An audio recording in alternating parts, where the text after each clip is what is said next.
The wind in Montana does not whisper. It judges. It screams across the vast, unbroken plains, a constant reminder of things that matter and things that simply pass. This is a land of hard truth. It is a land built on promises kept in dirt and sweat, not signed in air-conditioned offices. And it was this elemental conflict, the clash between authenticity and artifice, that brought the courtroom in Bozeman to a breathless, suffocating standstill. In one corner, Sterling Hayes, the developer, polished titanium suit, a haircut that cost more than some of the local cattle ranches were worth 10 years ago. He represented the new reality, cold capital, fast turnover, the belief that everything, even history, has a negotiable price tag. Hayes saw the land, the sweeping isolation that defined Costner's legacy, not as a home, but as an obstacle, a prime location waiting to be sterilized, maximized, and sold off in neat, overpriced slices. He spoke the language of spreadsheets and profit projections, a language utterly foreign to the soil they fought over. In the other corner, Kevin Costner. He wasn't playing a rancher. He simply was one. The worn leather of his jacket told stories that no scriptwriter could invent. His silence was heavy, not empty. It was the silence of a man accustomed to waiting out storms, knowing that the loudest noise often fades the quickest. He sat, listening to the drone of Hayes's lawyer, the high-pitched, insistent demands that he surrender his privacy, that he liquidate his vision, that he simply move aside for progress. The dispute centered on access, on boundaries, on the relentless push of modernity into the wild. Hayes's team had been relentless, filing injunctions, challenging easements, using every tactic the thick, confusing modern legal system afforded them. They sought an order compelling Costner to sell a crucial strip of land, arguing the ranch was an anachronism, a selfish blockade to necessary public development. They called it eminent domain by proxy. They called it justice. Hayes himself rose, his voice sharp and condescending. He looked directly at Costner, not with enmity, but with pity, that synthetic, dismissive pity reserved for the easily replaced. "Mr. Costner," Hayes sneered, projecting confidence that rattled the aged oak paneling of the room. "Your Honor, this man lives in a fantasy. He believes that just because he built a life somewhere, the world must stop turning for him. We are not asking for charity. We are asking him to respect the law, to respect the market, to respect the future." The lawyer droned on, detailing the legal technicalities. The judge, tired and weary of the drama this celebrity case created, leaned forward. He had heard enough. He looked at Costner, who had remained immovable, a stone in the current. "Mr. Costner," the judge stated, his voice final, "do you have anything to add to your counsel's statements regarding the requested motion to compel the sale of the access land?" The room held its breath. This was the moment of surrender, the moment the movie star was forced to confront the cold, indifferent power of corporate law, the moment the modern world extinguished the old flame. Costner stood up, slowly, deliberately. He didn't reach for a glass of water. He didn't adjust his tie. He simply straightened, the man towering over the polished wooden table. He ignored the judge, ignored his own lawyer, and looked directly at Sterling Hayes. The air in the courtroom dropped 10 degrees. "Mr. Hayes talks a lot about the future." Costner's voice was low, gravelly, carrying the authority of a man who understands consequences.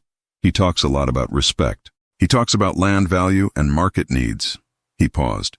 The pause stretched, thicker than the tension before a lightning strike. "But he doesn't understand ownership." Hayes shifted uncomfortably, ready to interrupt with another sharp legal maneuver. But Costner didn't look away. "Hayes thinks that ownership is about a deed, a paper signed by a lawyer he hired, a number in a bank account." Costner let out a short, rough exhalation that might have been a laugh. "That's not ownership, Sterling. That's just being a tenant who paid up front." He turned, finally, addressing the judge directly. His eyes were clear, steady, possessing a terrifying clarity. "Your Honor, I'm being asked to respect the law and compelled to sell land because Mr. Hayes believes it is vital to his development. He believes this courthouse has the jurisdiction and the power to enforce that sale." He took one step toward the bench, a silent, monumental move. "I have a question for Mr. Hayes and his lawyers. A simple question about respect, about foundation, and about actual ownership." He leaned in slightly, his voice dropping to a near whisper, yet projecting immense power across the silent room. "Before we proceed with any forced sale, I need clarity. I need to know which land exactly, Your Honor, you are referring to. The judge frowned, confused. The access land, Mr. Costner. We have been over this. Costner shook his head, a slow, definitive movement. No, Your Honor. I mean right now. Today. The ground we are standing on. He paused for the final, devastating blow. Mr. Hayes wants me to sell my ranch land because he needs it. He says the law demands it. But the deed to this building, the ground below this courthouse, the very plot that validates your authority, Your Honor. He let the silence hang, thick with implications. That land has been in a trust connected to my family's holdings for 90 years. A very specific, very old, non-transferable easement grants us rights. Rights that predate this courthouse. Rights that were ignored when this building went up. The developer's face, moments ago radiating supreme confidence, went chalk white. The judge stiffened, reaching frantically for the historical property filings. The lawyers for Hayes began frantic, whispered consultations, their faces crumbling into sheer panic. Costner wasn't just disputing a property line. He was challenging the very ground beneath their feet. He wasn't talking about Montana history. He was talking about the foundation of their power structure. The entitlement of the wealthy modern developer was instantly, brutally stripped away. Costner's gaze settled back on Hayes, who looked like a child caught cheating. You came here, Sterling, and lectured me about ownership, about foundation, about respecting the law of the land. You called my life a fantasy. He took another deliberate step. Tell me, Sterling, how do you plan to judge me for holding on to my land when you're standing on mine? The moment was total combustion. The developer, the symbol of clean, easy, plastic money, had arrived to dismantle a man's legacy, only to discover that the very floor he stood on was owned by the man he sought to destroy.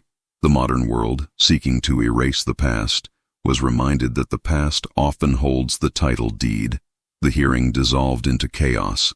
Hayes's legal team scrambled to verify the archaic easement claim, discovering with dawning horror that the claim was real, complex, and potentially devastating. The forced sale motion vanished immediately, replaced by a desperate need to negotiate the courthouse's own occupancy rights. The news spread like wildfire, a story too perfect for the digital age. The man who owned the wilderness also owned the concrete slab they used to judge him. It was a brutal, beautiful lesson in humility. Hayes tried to spin the revelation as a technicality, but the narrative was already written in stone. You cannot lecture a farmer about the roots of a tree if you don't even know who owns the soil it grows in. Kevin Costner walked out of that courthouse exactly as he walked into it. Quiet, steady, and entirely authentic. He didn't gloat. He didn't seek interviews. He simply went back to the only thing that mattered: the land. He had dismantled an entire empire of arrogance with a single, irrefutable question. The contrast was complete. The man who talks about owning the world versus the man who simply owns the dirt. The world needs more people like this. Share if you agree.